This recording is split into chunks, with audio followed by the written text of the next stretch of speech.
وادی سوات پاکستان کا ایک خاص سیاحتی مقام ہے۔ اسے سوئٹزرلینڈ آف پاکستان کے نام سے جانا جاتا ہے۔ یہ نام اسی برطانوی ملکہ الزبتھ دوم نے 1961 میں سوات کے دورے کے دوران کہا تھا۔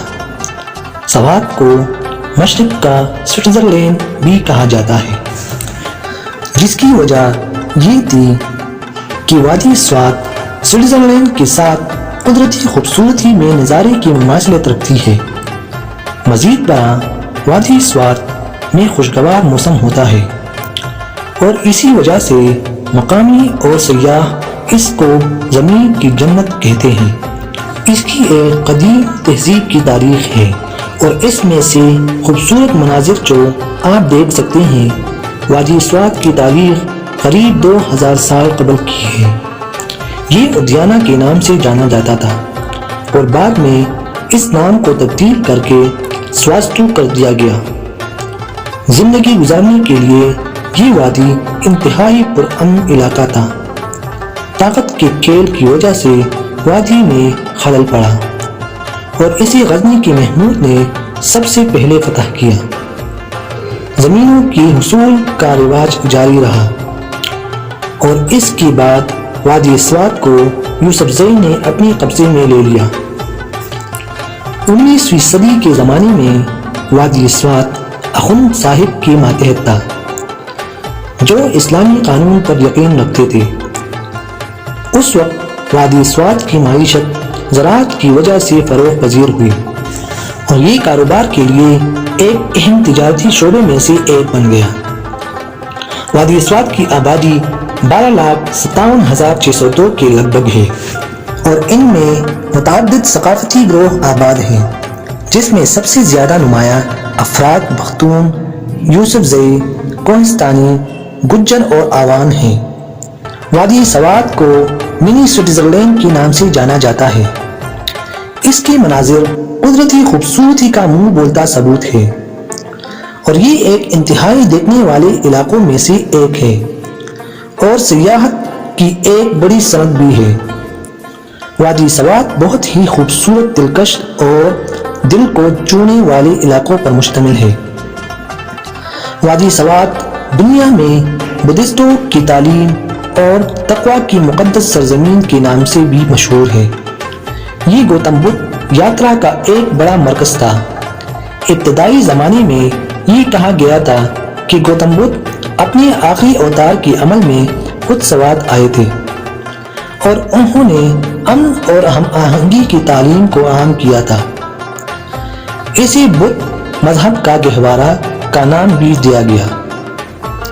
جیسا کہ پہلے ذکر کیا گیا ہے کہ سوات کا نام ادیانہ تھا اور یہ قدیم تاریخ کے مطابق ہے۔ تاریخ میں یہ بھی بتایا گیا ہے کہ مقدونیہ کے الیگزینڈر نے دریائے سندھ کو عبور کرنے سے پہلے ہی اس سرزمین میں بہت سی بڑی لڑائیاں لڑی تھیں۔ وادی سوات کو لٹکا کرسیوں کی وادی کے نام سے بھی منسوب کیا گیا ہے۔ تاریخ یہ بھی بتاتی ہے کہ سوات کبھی بدھ مت کا گہوارہ تھا، جہاں 1400 خانقاہیں زندہ بچ چکی تھی اور پل پھول چکی تھی اور انہوں نے گندھارا اسکول آف اسکلپچر بھی بنایا تھا۔ وادی سوات اپنی قدرتی عجائبات کے لیے بھی مشہور ہے، جس میں اس کے تنوع انگیز منظرنامے اور قدرتی وائلڈ لائف شامل ہے۔ سوات میں متعدد قدرتی نظارے والے کنارے، سرسبز جنگلات اور متاثر کن اونچی چوٹی والے پہاڑ ہیں۔ یہ سب جنگلی حیات کے لیے مناسب قدرتی رہائش فراہم کرنے کے ساتھ ساتھ سیاحوں کو اپنی طرف متوجہ کرتا ہے۔ اس کی حیرت انگیز میٹھے پانی کی جھیلیں، ندی، چشمے، آبشار اور خوشگوار موسم ہے۔ یہ سب اجتماعی طور پر اسی پاکستان میں سیاحت کے لیے محفوظ ٹھکانے بنا دیتا ہے۔ موسم گرما اور سردیوں میں سیاحوں کی سرگرمیاں بھی سوات کی مشہور خصوصیات ہیں۔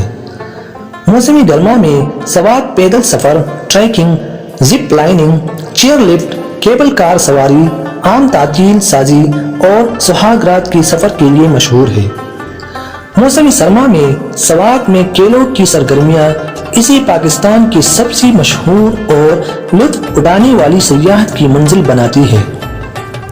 قومی اور بین الاقوامی سیاح ice skating, sliding, ice hockey, سنو بورڈنگ، اسپیڈ اسکیٹنگ، کرلنگ وغیرہ سے لطف اندوز ہونے کے لیے موسم سرما میں وادی سوات جاتے ہیں۔ وادی سوات کے علاقے میں بولی جانے والی کچھ بڑی زبانیں پشتو اور کوہستانی ہیں۔ آج کل مقامی لوگ اردو اور انگریزی بھی بول لیتے ہیں۔ مارچ سے اکتوبر تک سوات میں سیاحت کا بہترین موسم ہوتا ہے۔ وادی سوات اپنی شاندار پہاڑوں، سرسبز جنگلات، بہتی ندیوں اور مرغزاروں کے ذریعے عوام کا خیر مقدم کرتی ہے۔ ناظرین کرام، اگر آپ کو ہماری ویڈیو پسند آ گئی ہو تو ہماری ویڈیو کو لائک کیجیے اور اپنے دوستوں کے ساتھ اسے ضرور شیئر کیجیے گا تاکہ انہیں بھی اس کے بارے میں معلومات حاصل ہو سکے۔ تو ہماری ویڈیو کو دیکھنے کا بہت بہت شکریہ۔ السلام علیکم۔